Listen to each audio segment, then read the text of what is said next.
ವೀಕ್ಷಕರಿಗೆ ನಮಸ್ಕಾರ. ಇದೇ ತಿಂಗಳ 7ನೇ ತಾರೀಕು ಸುಬ್ರಹ್ಮಣ್ಯ ಷಷ್ಠಿಯನ್ನು ನಾವು ಆಚರಿಸುತ್ತೇವೆ. ಸುಬ್ರಹ್ಮಣ್ಯ ಷಷ್ಠಿ ಸೂರ್ಯೋದಯಕ್ಕೆ ಷಷ್ಠಿ ಬಂದಿದ್ದಾದರೆ 7ನೇ ತಾರೀಕು. 6ನೇ ತಾರೀಕು ಸಂಜೆನೇ ಷಷ್ಠಿ ಬಂದಿದೆ. ಆದರೆ 7ನೇ ತಾರೀಕು ನಾವು ಸೂರ್ಯೋದಯದ ಷಷ್ಠಿಯನ್ನು ಆಚರಣೆ ಮಾಡ್ತೀವಿ. ವೀಕ್ಷಕರೇ, ಕುಕ್ಕೆಯಲ್ಲಿ ಸಹ 7ನೇ ತಾರೀಕಿಗೆ ಆಚರಣೆ ಇದೆ. ಪೇಪರ್ನಲ್ಲೂ ಸಹ ಕೊಟ್ಟಿದ್ದರು. ಇದು ಸುಬ್ರಾಯ ಷಷ್ಠಿ ಅಥವಾ ಚಂಪಾ ಷಷ್ಠಿ ಅಂತ ಸಹ ಕರೀತಾರೆ. ಇದನ್ನು ಸುಬ್ರಹ್ಮಣ್ಯ ಹುಟ್ಟಿದ ದಿನ ಅಂತ ಸಹ ಕರೀತಾರೆ. ಕುಜನಿಗೆ ಅಧಿಷ್ಠಾನ ದೇವತೆ ಸಹ ಈ ಸುಬ್ರಹ್ಮಣ್ಯ.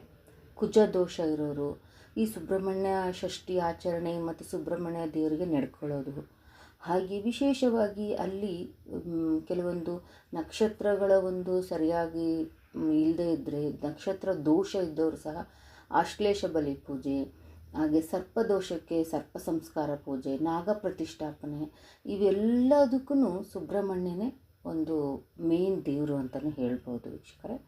ಹಾಗೆ ಮೃಗಶಿರ, ಚಿತ್ತ, ಧನಿಷ್ಠ ನಕ್ಷತ್ರದಲ್ಲಿ ಈ ಒಂದು ಷಷ್ಠಿ ಬಂದಿರುತ್ತೆ.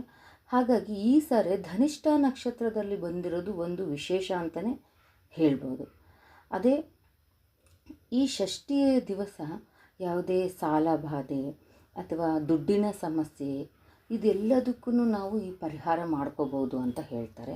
ಹಾಗೆ ವಿದ್ಯೆಗೆ ಸಂಬಂಧಿಸಿದ ತೊಂದರೆ, ಹಾಗೆ ಯಾವುದಾದ್ರೂ ಒಂದು ಯೂಟ್ರಸ್, ಕೆಲವೊಂದು ಈ ಕುಜ ದೋಷ ನಿವಾರಣೆ, ಹಾಗೆ ಸಂತಾನ ಒಂದು ಅಭಿವೃದ್ಧಿಗೆ, ಸಂತಾನ ಇಲ್ಲದೆ ಇರೋರು, ಪದೇ ಪದೇ ಈ ಒಂದು ಅಬಾರ್ಷನ್ ಆಗೋದು, ಈ ಥರ ಇರೋಲ್ಲ ಸುಬ್ರಹ್ಮಣ್ಯ ಸ್ವಾಮಿಗೆ ನಡ್ಕೊಂಡು ಇಷ್ಟು ತಿಂಗಳು ಷಷ್ಠಿ ಮಾಡೋದು, ಅದೆಲ್ಲ ಮಾಡೋದ್ರಿಂದ ಒಂದು ಒಳ್ಳೆಯ ಸಂತಾನ ಭಾಗ್ಯ ಸಿಗುತ್ತೆ ಅಂತ ಸಹ ಹೇಳ್ತಾರೆ ವೀಕ್ಷಕರೇ. ಹಾಗೆ ಸರ್ಪ ಸಂಸ್ಕಾರ ಇವೆಲ್ಲ ಪೂಜೆ ಮಾಡಿಸ್ತಾರೆ, ಅಲ್ಲಿ ನೋಡಿದ್ದೀನಿ ನಾನು.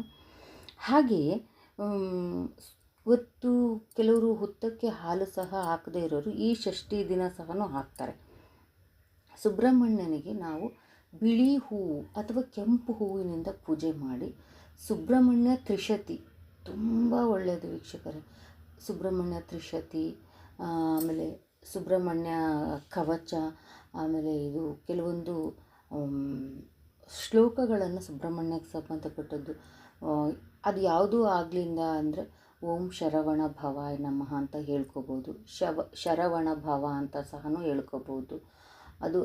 ಅದನ್ನು ಹೇಳಿಕೊಂಡು ಜಪ ಮಾಡೋದ್ರಿಂದ ಸಹ ತುಂಬ ಒಳ್ಳೆಯದಾಗುತ್ತೆ.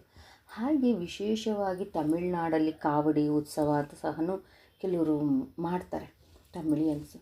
ಹಾಗೆ ಇಲ್ಲಿ ತಿರುಚೆಂದೂರಲ್ಲಿ ಸಹ ನಾವು ಸುಬ್ರಹ್ಮಣ್ಯ ತುಂಬ ಚೆನ್ನಾಗಿದೆ. ಹಾಗೆ ಈ ಸ್ಕಂದ ಷಷ್ಠಿ ದಿನ, ಸ್ಕಂದ ಷಷ್ಠಿಯ ಸಹ ಅಂತಲೂ ಹೇಳ್ತಾರೆ.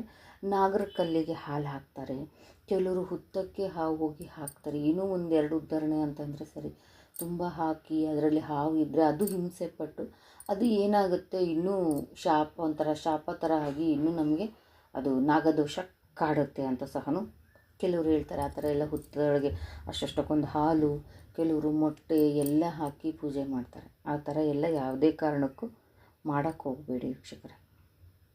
ವಿಶೇಷವಾಗಿ ಇಲ್ಲಿ ಏನಂದರೆ, ನಾವೇನಾದರೂ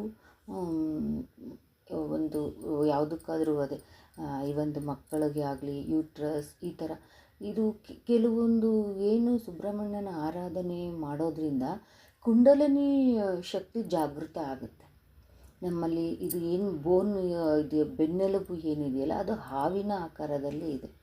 ಹಾಗಾಗಿ ಈ ಒಂದು ನಾವು ಯಾವುದಕ್ಕಾದರೂ ಟ್ರೀಟ್ಮೆಂಟ್, ಈ ಒಂದು PCOD ಆಗಲಿ, ಯಾವುದೇ ಒಂದು ಗರ್ಭ ಧರಿಸೋದಕ್ಕೆ ಸಂಬಂಧಪಟ್ಟಂಥ ನಾವು ಟ್ರೀಟ್ಮೆಂಟ್ ತೊಗೊಳಕ್ಕೆ ಶುರು ಮಾಡ್ತೀವಿ ಅಂದಮೇಲೆ ಅದ್ರ ಜೊತೆಗೆ ನಾವು ಸುಬ್ರಹ್ಮಣ್ಯನ ಆರಾಧನೆ ಮಾಡ್ತಾ, ಅದಕ್ಕೆ ಸಂಬಂಧಪಟ್ಟ ಅಷ್ಟೋತ್ತರ ಕೆಲವೊಂದೆಲ್ಲ ಹೇಳ್ತಾರೆ ದೊಡ್ಡವರು, ಅವನ್ನೆಲ್ಲ ಮಾಡ್ತಾ ಹೋದರೆ ಯಾವುದೇ ಅಡೆತಡೆ ಇಲ್ಲದೇ, ತೊಂದರೆ ಆಗದಂಗೆ ಎಲ್ಲ ಸುಖವಾಗಿ ನಡೆಯುತ್ತೆ ಅಂತ ಸಹ ನಾನು ಕೇಳಿದ್ದೀನಿ ವೀಕ್ಷಕರೇ.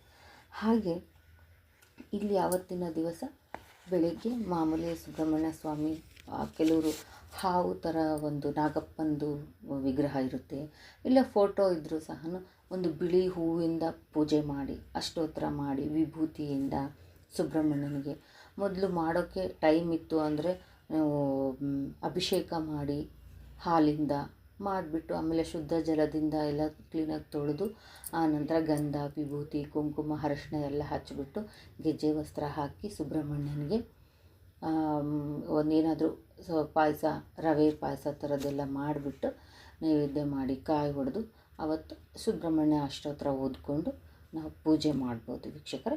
ಅಂದರೆ ಅನ್ನನ ರಾತ್ರಿ ತಿನ್ನಬೇಡಿ, ಮಧ್ಯಾಹ್ನ ಒಂದೊತ್ತು ಊಟ ಮಾಡಿ ಈ ಸುಬ್ರಹ್ಮಣ್ಯ ಷಷ್ಠಿಗೆ. ರಾತ್ರಿ ಫಲಹಾರ ಥರ ತಗೊಳ್ಳಿ, ಬೆಳಗ್ಗೆ ಪೂಜೆ ಆದಮೇಲೆ ನೀವೇನು ನೈವೇದ್ಯಕ್ಕೆ ಇಟ್ಟಿರ್ತೀರೋ ಅದನ್ನೇ ಸ್ವೀಕಾರ ಮಾಡಿದರೂ ಆಗುತ್ತೆ ವೀಕ್ಷಕರೇ. ಸುಬ್ರಹ್ಮಣ್ಯ ಭುಜಂಗ ಪ್ರಯಾತ ಸ್ತೋತ್ರ ಅಂತಲೂ ಇದೆ, ಶಂಕರಾಚಾರ್ಯರ ಬುಕ್ಕದಲ್ಲಿ ಸಿಗುತ್ತೆ ವೀಕ್ಷಕರೇ. ತುಂಬ ಚೆನ್ನಾಗಿದೆ. ಅದು ಬಂತು ಅಂದರೆ ಓದ್ಕೊಳ್ಳಿ, ಇಲ್ಲ ಕೇಳೋಕ್ಕೆ ಸಿಗುತ್ತೆ ನಿಮಗೆ ಆಡಿಯೋ ಅಂತಂದರೆ ಕೇಳಿಕೊಂಡು ಈ ಒಂದು ಷಷ್ಠಿ ಆಚರಣೆನ ಮಾಡಿ ವೀಕ್ಷಕರೇ. ಮತ್ತೆ ಮುಂದಿನ ವಿಡಿಯೋದಲ್ಲಿ ಸಿಗೋಣ. ಧನ್ಯವಾದಗಳು.